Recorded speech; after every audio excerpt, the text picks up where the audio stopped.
The library smelled of paper and dust. A sanctuary Mrs. Eleanor Vale had tended for 43 years. Her hands, knotted with arthritis, still knew every spine by touch. The cracked leather of Pride and Prejudice, the frayed edges of the 1978 atlas, the smooth cover of The Little Prince she had read aloud to children every Tuesday. But lately, the children had stopped coming.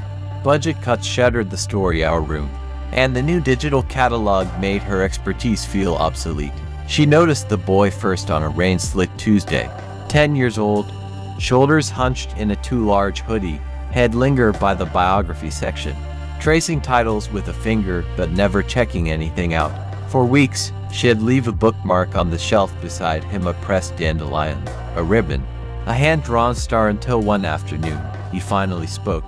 "My mom says libraries are dead." His voice was barely a whisper. Eleanor didn't correct him. Instead, she slid a worn copy of Charlotte's Web across the desk. "Try this. Wilbur's afraid to, but he finds friends who see his worth." The boy Leo flinched. "I'm not like Wilbur. I'm the runt." She had heard that tone before, the hollow echo of a child who had learned to expect disappointment. Leo became her quiet shadow.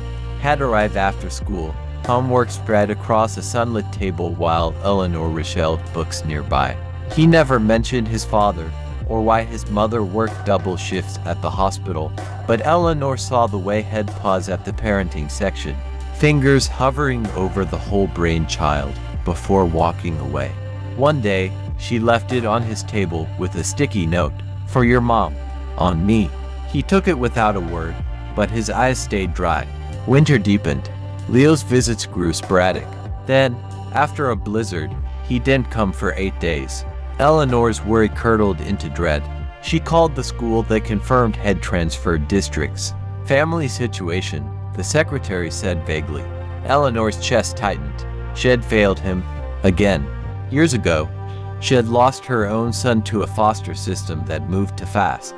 Some regrets never fade. On the 9th day, Leo appeared at the library's glass doors, snow melting in his hair. He clutched a manila envelope. "We moved," he said, breath fogging the glass. "But I had to return this." He handed her Charlotte's Web, its pages dog-eared. Its spine cracked open at chapter 20, to where Charlotte dies. Tucked inside was a drawing, a spider web glittering with dew, and a figure sitting beneath it. One had Eleanor's bun and cardigan, the other was small, holding a book. Below it, in careful letters, she wove words so he'd be remembered. "I didn't get to say thank you," Leo whispered. His new address was across town, a neighborhood with no library. Eleanor's throat burned, but then she saw the second item in the envelope, a folded application for the city's mobile library van. "My mom said if I promised to study on the bus, she'll let me ride it here twice a month." He managed a shaky smile. "For story hour." Eleanor hugged him gently just once and pressed a library card into his palm. "This card never expires, Leo. Neither do goodbyes." As he left, she noticed the parenting book was gone from the returns cart. Later, she found it on her desk, signed on the inside cover. "For Mrs. Vale, you were Wilbur's Charlotte, Leo's mom." That Saturday, Eleanor didn't go home. She sat at the children's table, sketching plans for a memory wall where patrons could pin notes about books that changed them. By Monday, the bulletin board held 3 slips. "To Kill a Mockingbird taught me courage. Anne of Green Gables reminded me I'm enough." And in a child's uneven script, "Charlotte showed me friends stay with you even when they're gone." The budget cuts still hurt. The digital catalog still felt cold. But when the mobile van arrived the next Tuesday, Leo, waving from its window, Eleanor realized something. Libraries weren't about buildings. They were about the spaces between people.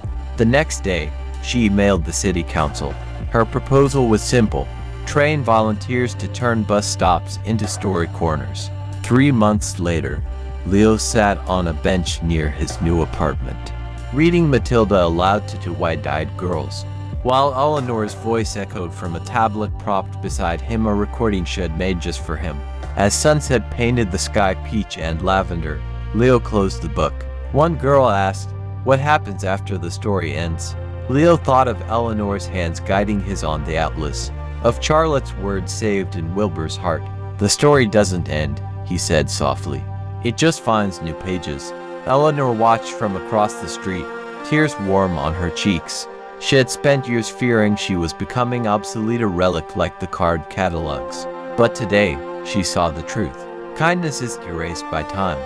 It's passed on, like a book from one hand to another, its story growing richer with every reader.